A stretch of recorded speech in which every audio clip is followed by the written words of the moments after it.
नमस्कार।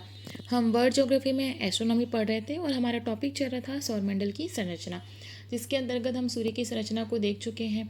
ठीक है, और सारे ग्रहों को भी हम डिटेल में देख चुके हैं।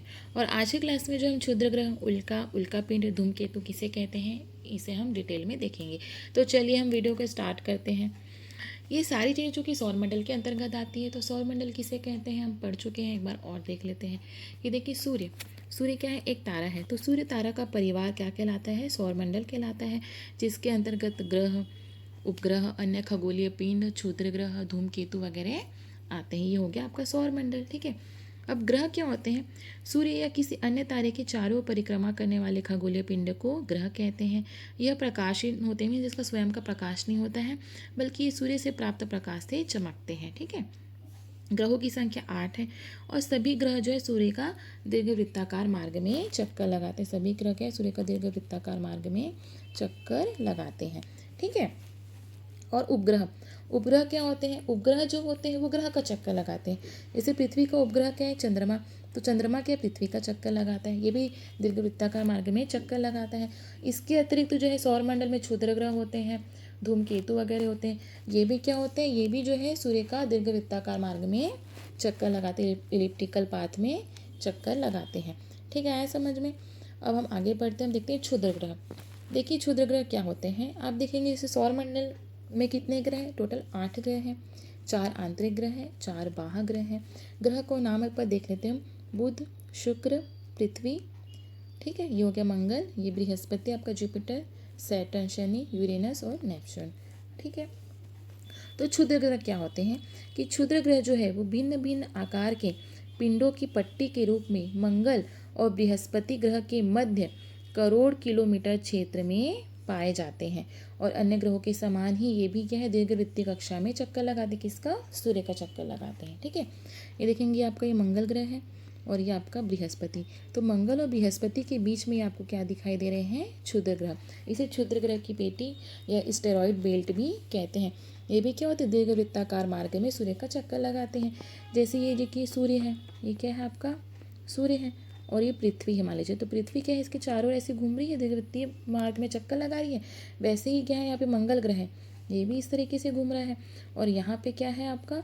ये आपका क्षुद्र ग्रह की पेटी है। ठीक है, ये पूरी क्षुद्र ग्रह की पेटी से मैं दूसरे कलर से कर देती हूँ। देखिए ये भी क्या है? ये पूरी क्षुद्र ग्रह की पेटी है और ये भी क्या है? दीर्घवृत्ताकार मार्ग में जो है सूर्य का चक्कर लगा रही है। आया समझ में? ठीक है। अब देखिए क्षुद्र ग्रह है क्या? क्षुद्र ग्रह जो है ये भी क्या है? ग्रहों के टुकड़े ही हैं। देखा जाएंगे तो जो सौरमंडल में जो ग्रह थे उनके ही टुकड़े हैं, लेकिन ये बहुत छोटे छोटे हैं। क्या थे? इनका आकार बहुत ही छोटा छोटा था, इसलिए इन्हें क्या कहा गया? इन्हें जो है क्षुद्र ग्रह कहा गया। ठीक है।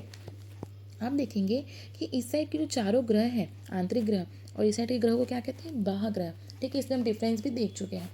तो ये जो 4 इधर के ग्रह हैं और 4 जो इस साइड के ग्रह हैं, ये क्या होते हैं? ये क्षुद्र ग्रह को अपनी अपनी ओर खींचते हैं।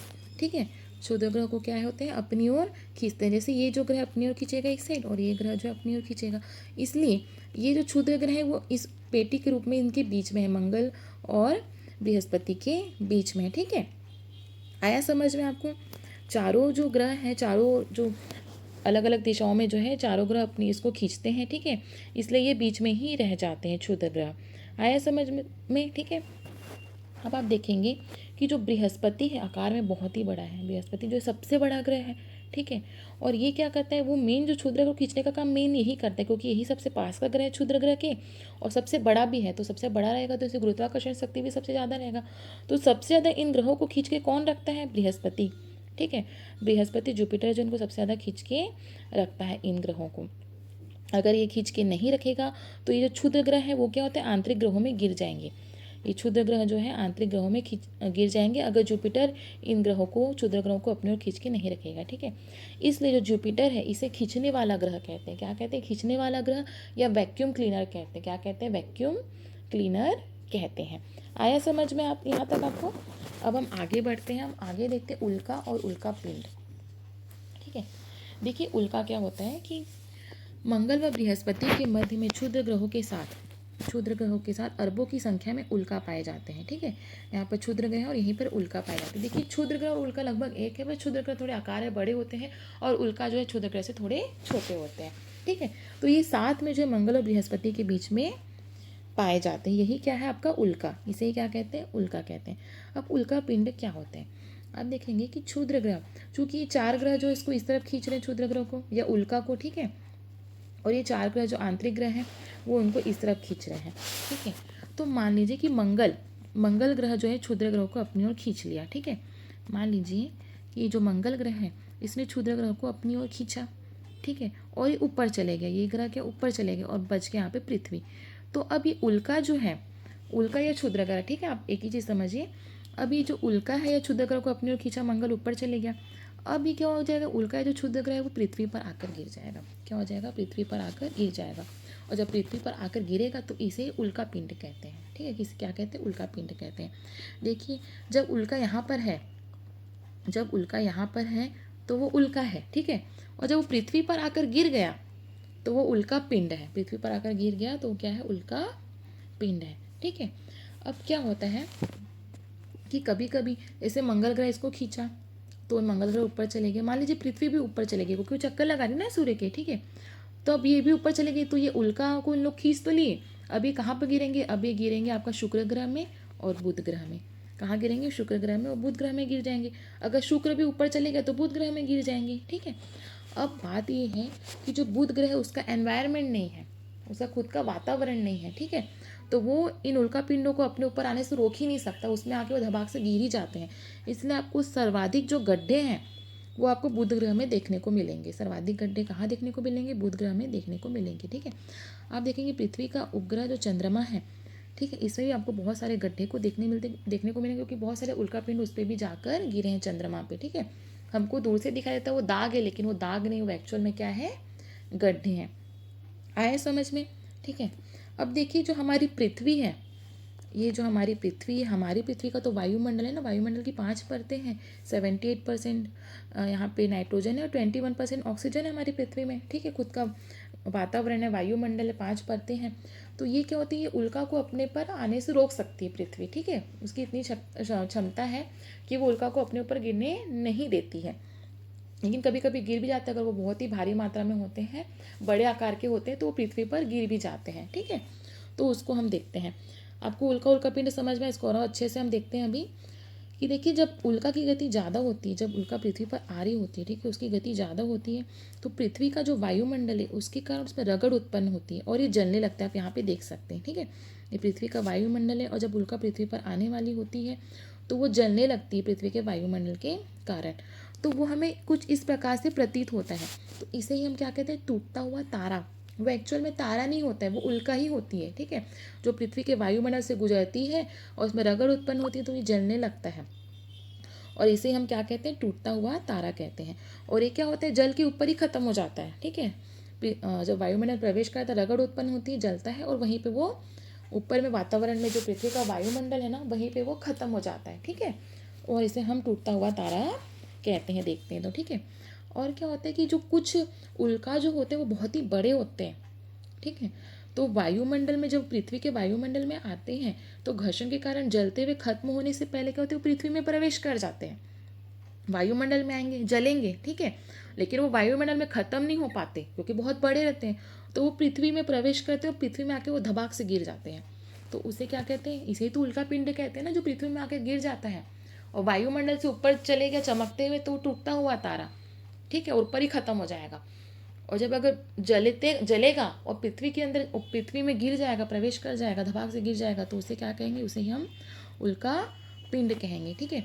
देखिए इस उल्का पिंड के कारण बहुत सारे झील बने, जैसे क्रेटर झील कहते हैं। क्या कहते हैं, क्रेटर झील कहते हैं। जैसे हमारे इंडिया में महाराष्ट्र का लोनार झील, वो क्या है, क्रेटर झील है। मीन्स उल्का पिंड आके गिरा, उसमें उल्का आके गिरा, ठीक है, उसमें गड्ढा हो गया और पानी भर गया और क्या है, वो झील का रूप ले लिया, ठीक है। तो लोनार झील कैसी है, महाराष्ट्र की एक क्रेटर झील है। आया समझ में। इसके अतिरिक्त एक वर्ड यूज़ करते हैं, उल्काश्म। उल्काश्म क्या होता है कि जब उल्का जब आती है तो पृथ्वी पर पहुंचने से पूर्व ही जलकर राख हो जाती है, उसे उल्काश्म कहते हैं, ठीक है। पृथ्वी पर पहुंचेगी नहीं, उसके पहले ही आसमान में ही जलकर राख हो जाएगी। देखिए जब पृथ्वी पर पहुंचेगी, रगड़ उत्पन्न होगी, चमक होगी, टूटता हुआ तारा, और चमकने के बाद अगर पृथ्वी पर धबाक से गिर जाएगा तो वो उल्का पिंड है, ठीक है। और अगर पृथ्वी में प्रवेश ही नहीं करेगा, पहुंचने से पूर्व ही, पृथ्वी के वायुमंडल में पहुंचने से पूर्व ही जलकर वो राख हो गया पर ही, ठीक है, तो वो उल्काश्म कहलाएगा। क्या कहलाएगा? उल्काश्म। यहाँ पर आपको सारी चीज़ें समझ में आई। अब हम आगे बढ़ते हैं। आगे हम देखते हैं धूमकेतु या पुच्छल तारा किसे कहते हैं। ठीक है, धूमकेतु जो है ग्रहों के टुकड़े ही हैं। ठीक है, देखिए ग्रहों के टुकड़े से जो होते हैं वो क्षुद्र ग्रह बनते हैं, और उसके जब एकदम छोटे छोटे छोटे छोटे टुकड़े होते हैं, ठीक है, तो वो आसमान में धूल के कण के समान है ना। हमारे लिए धूल के कण तो बहुत ही छोटे हैं, लेकिन ब्रह्मांड में जो ग्रहों से भी छोटा है वो क्षुद्र ग्रह से भी थोड़ा और छोटा उल्का, और एकदम उसके बारीक बारीक टुकड़े हैं, छोटे छोटे कण हैं, तो वो क्या होते हैं वहाँ पे धूल के समान होते हैं। ठीक है, तो इसे ही क्या कहते हैं? इसे ही धूमकेतु कहते हैं। आप देखेंगे धूमकेतु जो है आकाश में धूल, बर्फ और गैस से निर्मित पिंड है जो सूर्य के जो परवलयाकार पथ पर अनियमित परिक्रमा करते हैं। देखिए ये भी जो है, जो धूमकेतु आप देखेंगे यहाँ पे, देखिए धूमकेतु है, ये भी सूर्य का चक्कर लगा रहा है परवलयाकार मार्ग में, लेकिन अनियमित कक्षा में, मतलब किसी भी कक्षा को काट देता है, चले जाता है। ठीक है, उसकी कक्षा फिक्स नहीं है, लेकिन वो सूर्य के चारों तरफ घूमते हैं। कौन? धूमकेतु।